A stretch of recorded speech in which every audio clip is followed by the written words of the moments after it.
I tried 7 of the top barefoot shoes, and today I'm gonna share which ones I think could be worth your money. Time codes by the brand and affiliate links for the products are down below. Flux Footwear. This is actually one of the more recent brands that I've discovered, and they have some really neat shoes. They're very barefoot style-esque, but not full barefoot because they do provide a little bit of cushion, which I do appreciate, and I'll tell you why. Since I live in New York City, there's a ton of concrete, hard surfaces everywhere, and I'm already doing a lot of running that I typically prefer to have a little bit of cushion in my shoes just to help my body recover faster, right? If I'm already putting all this force into my feet, my legs, let's give them a break from time to time. So they have 2 options. They have kind of a regular day fit. I wanted to get the white one, but haven't gotten that one yet. Maybe I could talk about that in future videos. But they have this nice black one. This is a limited edition Eric Hinman shoe. It says movement is medicine right there. I don't know, consult your doctor first. But these shoes look the most normal, but they do provide a wider toe box. So let's measure. My toe box is about 4.2 inches. How wide is the toe box on this shoe? It is approximately that amount. Now I wear size 11, but for the Flux Footwear shoes, I got size 12 on the regular size just to get a bit of a wider toe box, bigger shoe, and 11.5 on the athletic pair.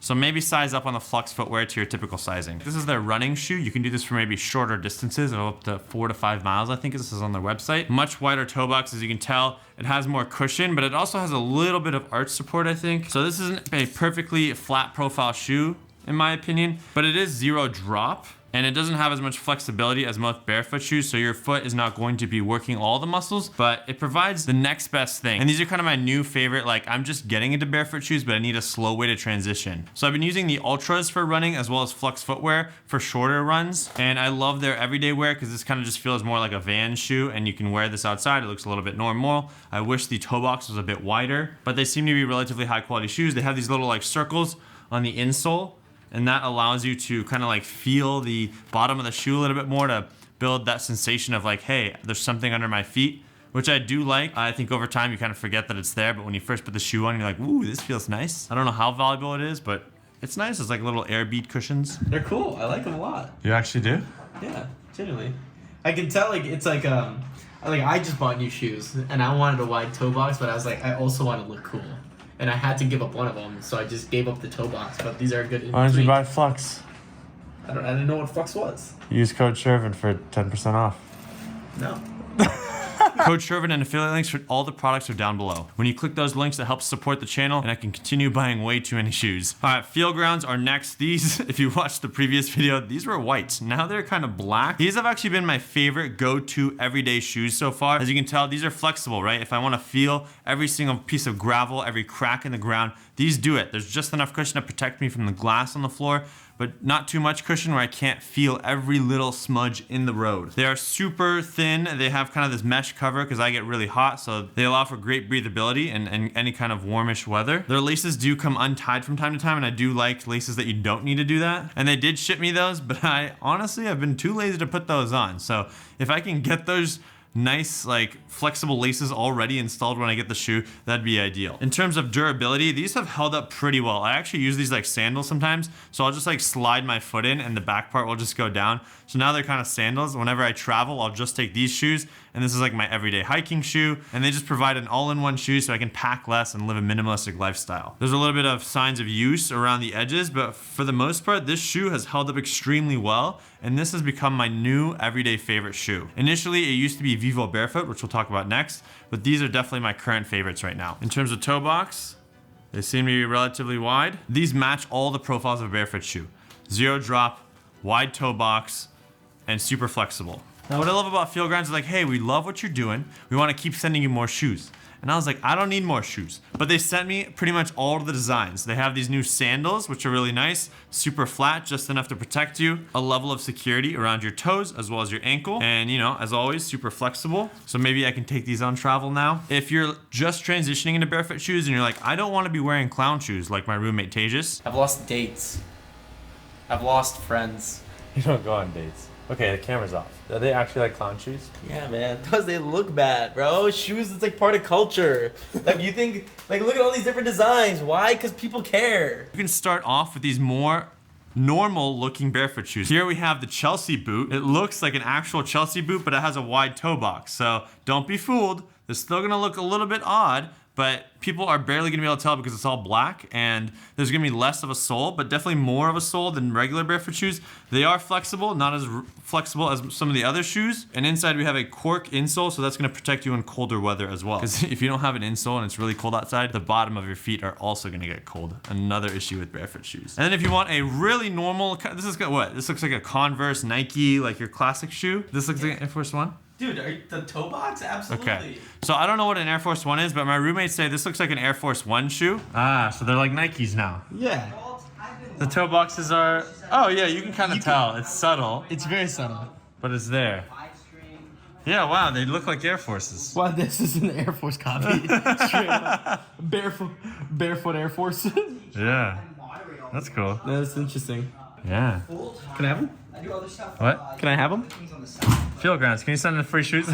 Pretty well designed. I think they copied the exact style. It looks super clean. I like this. If I was gonna wear this and not want to look like I'm wearing barefoot shoes, this would be my go-to shoe. It's definitely thicker. It's made of leather. And it's still flexible, right? I can bend it, you can feel everything on the floor. Wide toe box, super thin, 0 drop. This checks all the boxes for a barefoot shoe. All of my FeelGrounds are size 11 and I wear a size 11. Next are the Vivobarefoot shoes. So I have a ton of these and these are just the ones that I use the most often. As you can see, this one has the cork insole for insulation. This is more of the dress shoe. I wore this at a wedding as like a dress shoe and nobody noticed. You're not gonna get the height that you do on regular dress shoes, but it's good enough. Strong insole, wide toe box.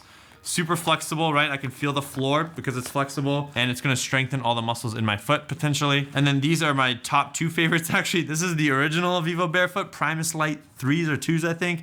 I have a black version of this. That was my very first barefoot shoe and I love these. They're mesh, they're super flexible, right? They bend. Look at that. You can literally roll this up and put it in your suitcase. So that just means that my foot's able to mold to whatever's on the floor, but it still protects it. In terms of durability, these do deteriorate over time. I wore these like every day for like the past 2 years, but it's still a shoe. There's no actual holes in it. Maybe on one of the sides, you can see that it's starting to create a hole from all the bending of my toes. But I'll wear these to the gym, I'll wear these outside, I'll walk with these. I stopped wearing these because the shoelaces just come untied way too often, and I haven't replaced them with expand laces, which are like never tie shoelaces. Just been too lazy to do that. It's a process, but if I can get those laces in here, I would wear these every day. Next, these are the newest Vivobarefoot shoes that I got. These probably look the coolest. These are my favorite style in terms of Vivobarefoot shoes. They look amazing. Once again, I want to replace the shoelaces with non-tying shoelaces. These are the Primus Light knits, as you can tell. It's got the wide toe box, 0 drop, squishes, so that way my foot can mold to the floor. And I wanted to wear these as my new everyday shoe to replace the old ones, but there's one thing I didn't like about them. The high kind of like ankle region made it a bit harder to put on. Sometimes this like tongue gets stuck. And just putting the shoe on is a little bit more of a process. Like just that 10% increase in friction point made me pick the FeelGrounds over this shoe as my everyday shoe, although I prefer the look of this a little bit more. And maybe just because they were so white, I wanted to keep them white. All of my Vivobarefoot shoes are size 11. These are the most barefoot shoes I've ever had. These are the Vibrams 5 fingers. I hope I said it right. These are definitely the more thicker ones. I have another version that has a thinner sole, so maybe you can wear those in areas where you don't need as much protection or grip on the bottom. I actually gave those to my friend. This one actually feels pretty nice. Yeah, that one has less cushion. I would totally take these. Yeah? Yeah. All These right, are sick. so the Vibrams 5 fingers. That's your official pick. 5 fingers. Feels good. Like my toes are stretched right now. Yeah. I guess he wanted to go all in and get the full maximum benefit of barefoot shoes. And that's where I do love these because it will actually separate your toes. There is a bigger step process of sliding each toe in. It's like putting on a glove. But like think about it, you can move your fingers easily, but are you as good as moving your toes? Probably not, so it's a bit harder. I usually get my toes to the very front and then I kind of like crawl my toes in. That's how I found it to be the easiest. And you need to wear toe socks or no socks at all. These ones are super easy to tighten. You know, they have the Velcro strap and the squeezy thing. You're gonna stand out. You're gonna look different, you're gonna look weird. If you wanna look like you're embracing the barefoot culture, then this is the way to go. You gotta stand out, maybe get some compliments, maybe get some laughs, whatever it is, and it could be a great conversation starter. I try to wear these shoes as often as possible because I feel like the quote-unquote benefits are gonna be the most, but when it comes to the friction point of putting these on, these are even harder than my Vivobarefoots, so I tend to wear these a little less often. I like wearing these on a hike just because like I feel like I can spread out my toes and really get a feel of the floor on the hike. I took the red shoes to Panama, and I love using those shoes over there. I can feel every little tree wood right here, like bad clothing decision? Yeah, it's really bad. Look, Why? one has already ants in his socks. Really? Yep. Uh-oh. Maybe not the most amount of protection. So yeah, these are definitely zero drop, wide toe box. And they're gonna actually be wide toes, which is one unique factor that they have over all the other Barefoot shoes. And then super flexible, right? You're gonna get more flexibility in the front, a little less in the back on this pair. The red ones are way more flexible than these shoes. Next are the Saguro shoes. So this company actually reached out to me and sent these to me for free. Really appreciate it. I love the no tie laces on here. Maybe it looks a little weird, but hey, no tie, it's convenient. Both these shoes have a very strong tread compared to most other of my Barefoot shoes. They're all zero drop, which is good. Flexibility wise, these are pretty flexible, so your toes are gonna be able to feel everything on the floor. Right, it looks like a normal shoe, but it crunches like no other shoe, and you typically want that because your foot's gonna be able to feel everything on the floor. Repeating myself about that, but I think it's important to know. Obviously, this is gonna be their more normal looking shoe if you're looking for something standard and basic, so if you're just getting started, sometimes it's good to get this. Wide toe box, zero drop. These are size 11. I'm wearing these more often to test them out, but this is definitely another pair of Barefoot shoes to look at. They have a slightly more normal looking style in some of their shoes, and I'm excited to see what they can offer. This is another company that reached out to me and sent these shoes to me for free. These are Barefoot shoes with grounding. So actually the insole, the midsole, and the bottom of the foot has like an area right here. So when you're stepping on concrete, dirt floor, a variety of floors except for synthetic and asphalt, you're going to be able to ground and connect with the earth. Grounding Barefoot footwear are designed to keep us connected to our surface, Mother Gaia. You know, take that as you may. Can be a lot of benefits with just standing on your bare feet and the grass and soil. So this is kind of the next best thing when you're walking around. And they have a cool video on Instagram where they actually tested this and showed that it grounds. So I think it's pretty neat. Oh yeah, these are size 11. Wide-ish toe box. They are not as flexible as most Barefoot shoes, but you're gonna get some flexibility, which is nice. This is more Barefoot style shoe. They look a lot more normal, so you're not gonna stand out as much. I'm excited to test these more often because they have the whole grounding feature, which is unique and not like any of the other shoes that I've tested. But for the most part, if you're starting out and you want to get a Barefoot shoe that looks somewhat normal, maybe you love grounding and you want to have that embedded in your shoe, this is the place to start. And as with every shoe, I would just love to see laces that you don't need to tie. Like an option where I can pay for it, it's installed, and I hate these freaking laces. Optimize every piece of your life. Speaking of grounding, maybe you want sandals that also ground. These are the Earth Things. They have a little copper diode here that connects to your shoe. Super thin, super flexible, clearly zero drop. There's like nothing in this sandal. These have been my go-to everyday barefoot sandals. They're really easy to travel. There is a level and step to putting them on because you really want to make sure that this goes between your toes. I don't know how healthy it is to have something pulling in between your toes and some straps to go around your ankle area. Toe box, super wide. Definitely one of the wider ones. I don't really wear this often in New York, but if I'm going somewhere where I can wear sandals and it feels appropriate, I will take these with me. Very similar to the FeelGround barefoot shoes, but you're not gonna have that grounding feature. But having a wider spread in terms of the straps is just gonna put the pressure in a wider area, whereas this is kind of thin, so you're gonna have more pressure on that small area. So if you're not used to something thin like this, it might be better to start with the FeelGround sandals. Now these last two shoes are gonna be more specific use cases, and the first one is running. I've been getting into running as I've been watching my marathon prep series, and the Altra Torin 6. This is my favorite barefoot style running shoe. It's not barefoot, it has a ton of cushion, great for long runs. It has a tongue here that will cut into your leg and make you bleed, which Altra, if we can fix that, that'd be amazing. I highly recommend wearing thick, long socks with this because the tongue is just super sharp right here. And now I have like a scar on my foot. But outside of that, I still love these shoes. Obviously, you're not gonna get the flexibility like you do with most barefoot shoes, but you get the deep cushion so you can run on concrete and make sure you're keeping yourself somewhat safe. Definitely if you don't run barefoot. Toe box, super wide. I love that. I think I tend to get less blisters when I wear these shoes. So that's one benefit of not having everything cramped in. Shoelaces, I wish they would stay tight forever, but that's another thing. But with running shoes, you actually want to change the tightness.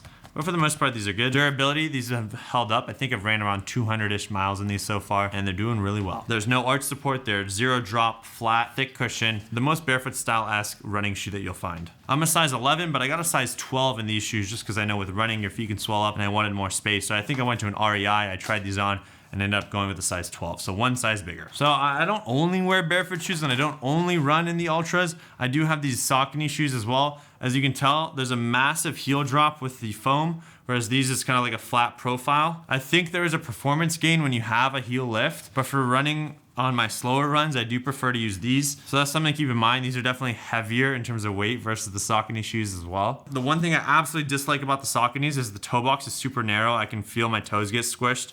So I try not to wear these for long periods of time. And it actually might have gone like 2 sizes up on these, even though like it might make the toes too long just to get a wider toe box. So maybe, you know, these bigger shoe brands, if you can get on the wider toe box game, I'd love that. I also have really wide feet. So having a wide toe box is very beneficial. Last is the most dress shoe of all the dress shoes. I found this on Kickstarter, ordered it, and it finally came. These are the Oakas. As you can tell, it's almost zero drop. There's like a slight heel lift, but these are flexible so you can feel the floor really well. They're kind of like black, and you know how most dress shoes you need to have like that stylistic look with a nice point, right? If it's too rounded, it looks like clown shoes. So I think they did a good job of trying to keep the toe box wide, but still having that point. Right, it might stick out from your feet a little bit more, so be careful not to trip on yourself. I've really only worn these once because I almost never dress up, and no one ever noticed that they're barefoot shoes, but on the bottom, you can tell, as you can see right there, it's still a little bit too narrow for my feet. And these are size 11, so maybe I'd go a size up just so you can get a little bit more space. This is probably a good alternative to dress shoes that have a wide toe-ish box, zero drop-ish, and you can really feel the ground because they're super flexible. Links for all of these barefoot shoes are down below. If you click that link and use my code, you'll get a discount and help support the channel, so I super appreciate it so I can keep buying random shoes like this. And if you do buy a set of barefoot shoes, make sure to tag me when you put them on and I'll reshare it. Since you enjoyed this video, go watch my barefoot shoe playlist where I talk about all the other shoes I've tested as well as the potential harms. And if you're a barefoot shoe brand and you want to be included in next year's video, hit me up and we'll make sure you are. Peace!